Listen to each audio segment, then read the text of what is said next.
is she? Lovecraft Country Episode 5 begins with a white woman, who looks a lot like Dell from Episode 2, waking up surprised at the color of her own skin. It's Ruby, who thinks she's dreaming. Last time we saw Ruby, she went home with William. Now she's trapped in the body of this white woman, trying to make sense of it all. In her confusion, she bumps into an innocent black boy, which immediately draws the attention of the police. The officers are about to brutalize this young man before White Ruby has to insist he did nothing wrong.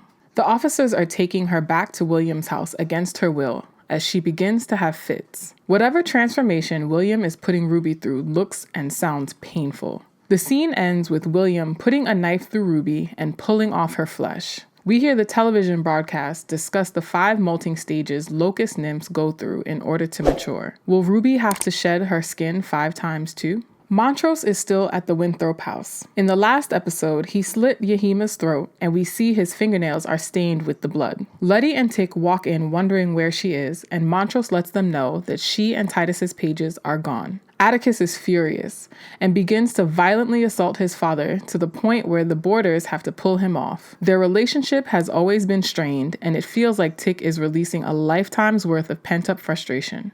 He heads to the basement to see if Letty took photos of Titus's pages before Montrose destroyed them. Letty is scared to see this violent side of Atticus, and we see her clutching her baseball bat. Back at William's place, Ruby has reverted back to her true self, and William explains how he wanted to replicate the metamorphosis butterflies undergo in humans. It was all theoretical research until he met Hiram Epstein, the same Epstein that Letty exorcised from her house in episode 3. Thanks to Epstein's knowledge of magic, William was able to develop a potion that mimics metamorphosis, but it's only temporary. Ruby is still coming to grips with the painful transformation she just went through, and how different everyone treated her as a white woman. William leaves Ruby with a stack of money and a vial of the transformation potion. Before long, we hear Entazaki Shange's for colored girls who have considered suicide. Ruby has taken the potion again and is enjoying the spoils of being a white woman. She doesn't even have to spend any of the money William left her. Letty comes to see Tick and shows him that she did take pictures of Titus's pages, but didn't get a chance to develop them yet. Atticus is ashamed of how violent he got. If Letty didn't intervene, he may have killed Montrose. This conversation leads to another, much longer sex scene between Atticus and Letty. Ruby is singing Between the Devil and the Deep Blue Sea, enjoying a bubble bath at Williams after her day of living white. She is skeptical as to why she was chosen to share in his magic potion.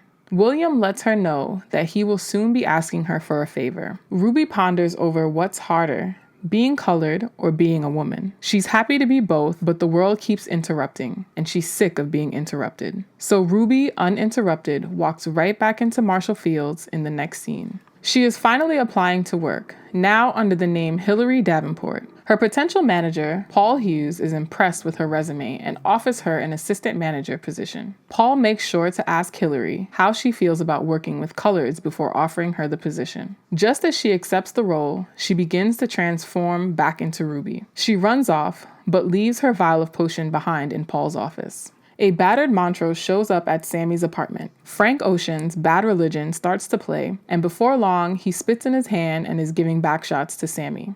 I guess Tree only lies on his own dick. He was absolutely right about Sammy and Montrose. Sammy tries to kiss Montrose, but he turns his face away. He's not ready to kiss him yet. The scene ends with Montrose going down on Sammy. It's Hilary Davenport's first day as assistant manager, and she doesn't hesitate to interrogate Tamara, the black woman who got the position she wanted. Hilary learns that Tamara has only a 7th grade education. She never graduated high school. Ruby, or Hilary, can't believe she's so underqualified and shades her by telling her her hands are a bit ashy. Oh my goodness, she slammed that lotion down so hard. Back in the stockroom, Hilary's white coworkers are slacking off and trying on the merchandise. They're openly insulting Tamara for simply being black, whereas Hilary is more disappointed in her lack of education. The co-workers wonder if Tamara would bring them to a bar on the south side. It'll be like a safari, and we need a guide. SMH. When their shifts end, William is waiting outside to pick up Hilary. All of her co-workers are visibly enamored with him. William tells her to hold off on taking more of the potion. He needs to cash in on his favor tonight. Ruby is tasked with being a server at a dinner party attended by members of one of the 34 lodges of the Order of the Ancient Dawn. We see Captain Lancaster and overhear someone discussing Horatio's stolen pages in the background. Ruby meets Christina for the first time, and she hands her an amulet to plant in Lancaster's office. This amulet has the same symbols we've been seeing throughout the season. It was on Atticus's robe during the ceremony and in the elevator at the Winthrop house. Ruby is hesitant. She doesn't want to get herself killed by a police captain. Christina insists that William is the rightful heir to this lodge, and Captain Lancaster tried to murder William to usurp it from him. Back at the Winthrop house, Letty is developing the photos of Titus's pages while Tick is sleeping. He has a vision of his ancestor Hannah, escaping the fiery Braithwaite Lodge. She is trying to tell him something, but no sound is coming from her mouth. This time he's wearing a suit and he catches on fire. Is he experiencing the death of Titus? Tick fell asleep trying to decipher the language of Adam. We learn his middle name is Samson, after his grandfather on his mother's side. We see the same symbol from Christina's amulet. It means protection. Atticus explains to Letty that Montrose didn't let Yahima go. He killed her. Letty is in shock and thinks that this magic they've been playing around with has been corrupting all of them. Tick argues it's not inherently evil. It's all about how they use the tools. Back at the party, Ruby sneaks into Lancaster's office to plant the amulet. She hears the same groaning coming from the closet we heard last week and opens it up to see a man chained up with his tongue cut out. Lancaster and his men come in and Ruby has to hide in the same closet. We overhear that Lancaster is plotting against Christina to secure the Ori and get Horatio Winthrop's pages. He also has a strange pigmentation all over his chest. Back at Marshall Fields, Hilary Davenport is reprimanding Tamara. She's still freaked out by what she saw in Lancaster's closet. She essentially tells her how she has to work twice as hard to go half as far as white people. This draws the attention of Paul, and he comes over to make sure everything's okay. To deflect, Hilary lies about Tamara inviting all of them out to the South Side tonight to let their hair down. We cut to Sammy's place, where he and a group of friends are dressing for a drag show. There was a surge of popularity for underground drag shows during the Prohibition period of the 1930s, and the trend continued into the 40s and 50s, so this scenario does have historical validity. Montrose is sitting in the room silently as Sammy and his friends get dressed. They poke fun at Sammy and Montrose for still not having kissed each other yet. Sammy seductively explains the dance he'll perform at the drag show tonight, Locusta Migratoria, another reference to locusts. On the south side of Chicago, Hilary, Tamara, and their white coworkers from Marshall Fields are at a bar. Hilary and Tamara are both visibly uncomfortable. They get up to dance, but Hilary excuses herself and heads outside. She breaks her potion vial and transforms back into Ruby. Tamara is attempting to leave, and we witness Paul sexually assaulting Tamara. And he calls her out of her name. I'm not even going to repeat what he said. Back at the drag show, Sammy is performing his Locusta Migratoria, while Montrose looks on. Moses Sumney's Lonely World plays as Sammy and Montrose dance with each other. This dance and this environment is a liberating moment for Montrose. The scene all builds to Sammy and Montrose's first kiss.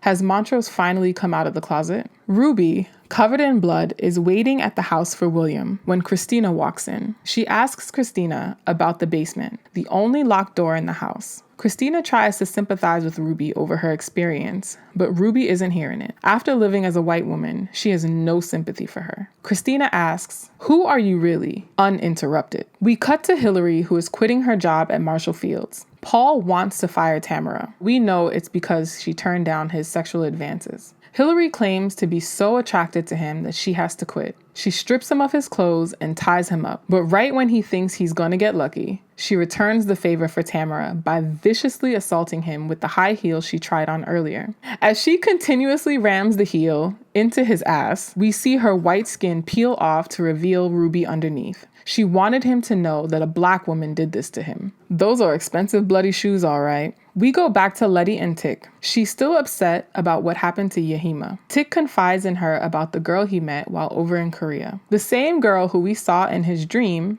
and the hallucination at the Braithwaite Lodge. Letty and Tick both resent the lessons about love they learned from their parents. Letty never wanted to be with someone if it wasn't special, but Tick promises her that what they have is special. Ruby shows back up at William's and asks him again about what is locked in the basement. Before long, we see William transform just like Ruby has been. Christina pops out from William's skin. They've been one person the whole time. Finally, we see Atticus translating some more of Titus's pages. Whatever sentence he just deciphered urges him to call Korea again. He asks her, "How did you know?" Atticus is almost brought to tears as the voice on the other line says that he should have listened to her. The last shot we see is the deciphered word, die. All right, what just happened? We have confirmed that Christina and William are definitely the same person. The rules prevent Christina from achieving any kind of position of power since she's a woman, so she worked with Hiram Epstein to develop a potion that allowed her to transform into a man. This same potion allowed Ruby to transform into a white woman and land a job as an assistant manager at Marshall Fields. We confirmed what many, including Tree, suspected. Montrose is in fact gay and in a relationship with Sammy. He refused to kiss him on the lips until after he was assaulted by his son and liberated himself at the drag show. Speaking of that assault, Atticus beat the shit out of his father because he destroyed Titus's pages they worked so hard to get, and because he killed Yahima. Luckily, Letty took pictures of the pages, and Tick was able to translate some of the words by looking at the initials on his ring. They have a proper sex scene this episode, not like that mess in the bathroom. At the end of the episode, Tick translates the word die, which triggers him into calling the mysterious woman in Korea. Captain Lancaster and Christina are both after the Ori, and Horatio Winthrop's stolen pages. We know the Ori is in Hippolyta's possession, who we didn't see at all in this episode. Tick and Letty are trying to decipher Titus's pages, while Lancaster and Christina are trying to secure Winthrop's stolen pages. Both groups are on the same mission, to use the Book of Names and cast spells. That's it for episode 5. Did we miss anything? Still have questions? Be sure to leave them in the comments below and brush up on the whole season by watching our recaps for episode 1 through 4. We'll be back next week with another breakdown, so be sure to turn on your notifications so you don't miss it. Thanks for watching the Chitlin Circuit.